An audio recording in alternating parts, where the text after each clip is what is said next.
برس اس امت میں گزارے اور ساری زندگی اس امت کو یاد رکھا. فضل بن عباس کہتے جب حضور کو مرکز نور میں اتارا گیا تو میں نے دیکھا لب حرکت میں ہے, کان قریب کر کے سنا تو حضور اس وقت بھی فرما رہے تھے اے اللہ میری امت کی مغفرت فرما دے.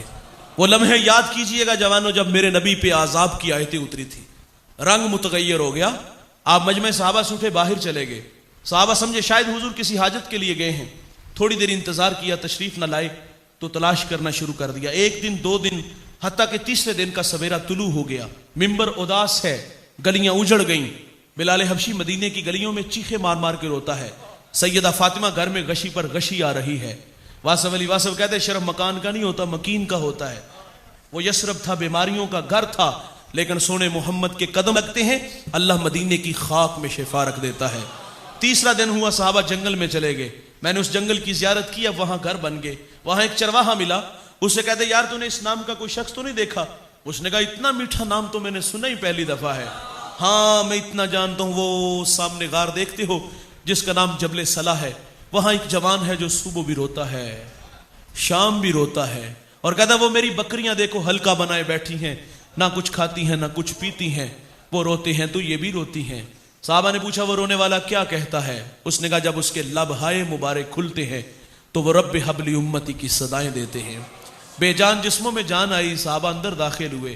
آنکھیں کیا دیکھتی ہیں کہ میرے نبی کی پیشانی نوکیلے پتھر پہ جھکی ہوئی ہے, اور رو رو کے کہہ رہے ہیں اللہ میری امت کی مغفرت فرما دے, اے اللہ میری امت کی مغفرت فرما دے. جوانوں دو لمحوں کے لیے میں اور آپ خود کو کھینچ کے تھوڑی دیر کے لیے اگر تخیلات میں غوطہ لگے تو اس غار میں لے چلے. ایک جانب خود کو کھڑا کیجئے گا اور ایک جانب محبت کی بچھی کائنات دیکھیے گا. محبت عمل مانگتی ہے نا, محبت دعویٰ عمل دلیل. غلامی رسول میں موت بھی قبول ہے, ناراض نہ ہوئیے گا, یہ کھوکھلے نعرے ہو چکے ہیں. میرے نبی نے اتنا پیار دیا, رو رو کے ہمارے لیے دعائیں کی. ہم کہاں کھڑے ہیں, جوان ہیں, چلتے اکڑ اکڑ کے, بولتے بگڑ بگڑ کے, مستی ہی مستی, نشہ ہی نشہ. یہ ہمارے تیور 5 وقت حی علی الصلاۃ کی صدائیں فضا میں گونجتی ہیں, کان پہ جوں تک نہیں رینگتی. واعظ نصیحت کرتا ہے, ہم غفلت کی پٹی نہیں اتارتے. محبت تو عمل مانگتی ہے بھائی. انہوں نے اتنا پیار دیا, ہم نے اس کے صلے میں کیا دیا؟ بات مختصر کر لیتے ہیں. میرے نبی صلی اللہ علیہ وسلم سے صحابہ نے آگے بڑھ کے سیدنا صدیق اکبر نے عرض کیا حضور سر اٹھائیے, اللہ امت کے معاملے میں مہربانی فرما دے گا. فرمایا اتنی دیر تک سجدے سے سر نہیں اٹھاؤں گا جتنی دیر تک اللہ امت کے معاملے میں مجھے راضی نہیں کر دیتا. دوستو سیدہ فاطمہ کو خبر ملی, آپ مدینے کی عورتوں کو لے کے اس غار کی طرف بڑھتی ہیں. جب آپ غار تک پہنچی صحابہ پیچھے ہٹے, آپ اندر داخل ہوئی, عرض کرتی ابو بیٹی آئی ہے, جگر کا ٹکڑا آیا ہے جس کے لیے مسند بچھا دیتے تھے, فاطمہ آئی ہے. حضور فرما دے بیٹے مجھے امت کی محبت رلا رہی ہے. عرض کی اللہ مہربانی فرمائے گا. فرمایا اتنی دیر تک سجدے سے سر نہیں اٹھاؤں گا جتنی دیر تک اللہ امت کے معاملے میں راضی نہیں کر دیتا. سنیے گا جوانوں, دھیان سے سنیے گا. سیدہ فاطمہ نے دیکھا اور پھر اپنے مالک سے کہا مالک میں نے سنا ہے جب فقیروں اور درویشوں کی دعائیں مستجاب نہیں ہوتی تو وہ سروں سے پگڑیاں اتار کے اے اللہ تجھ سے بھیک مانگتے ہیں, پھر تجھے اپنے بندوں پہ رحم آ جاتا ہے. عرض کیا مالک آج تیرے نبی کی بیٹی فاطمہ جس پر تو نے تطہیر کی آیتوں کو نازل کیا ہے, میں سر سے دوپٹہ اتار کے اپنے بابا کی امت کے لیے تجھ سے بھیک مانگتی ہوں.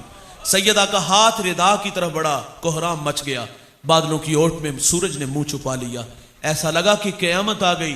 رومی کہتے پھر ایک صدا اٹھی پس ندا آمد ز یزدہ کا رسول, من دعائے فاطمہ کردم قبول, گر طلب کر دی زمین و آسماں, جملہ بخش دے مشدر یک سما. فرمایا جبریل دیر نہ کرو جلدی جاؤ, میرے نبی سے کہو کہ سجدے سے سر اٹھا لے, ہم نے فاطمہ کی دعا قبول کر لی ہے. جیسے آپ کہو گے ہم امت سے ویسے ہی معاملہ فرما دیں گے. بھائی جان محبت تقاضا چاہتی ہے, آئیے وہ تقاضے جو ہم بھول چکے ہیں ان تقاضوں کو پیش نظر رکھ کے اپنی زندگی ان راہوں پہ لے آئیں جن راہوں پہ چل کے ہم سے ہمارا مالک ہمارے محبوب راضی ہو جائیں. بھائی جان یہ اعزاز یہ شرف میرا اور آپ کا ہے کہ ہم حضور کے بن کے آئے ہیں.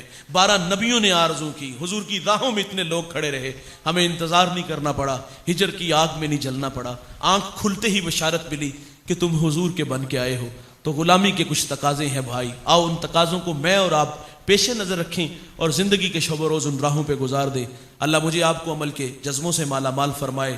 پھر یہی بات کہہ کے گفتگو سمیٹتے ہیں, یہ میری خوش قسمتی میں تیرا امتی, یاد ان کی نہ بھولو نیازی کبھی, وہ کہیں امتی تو بھی کہہ یا نبی, میں ہوں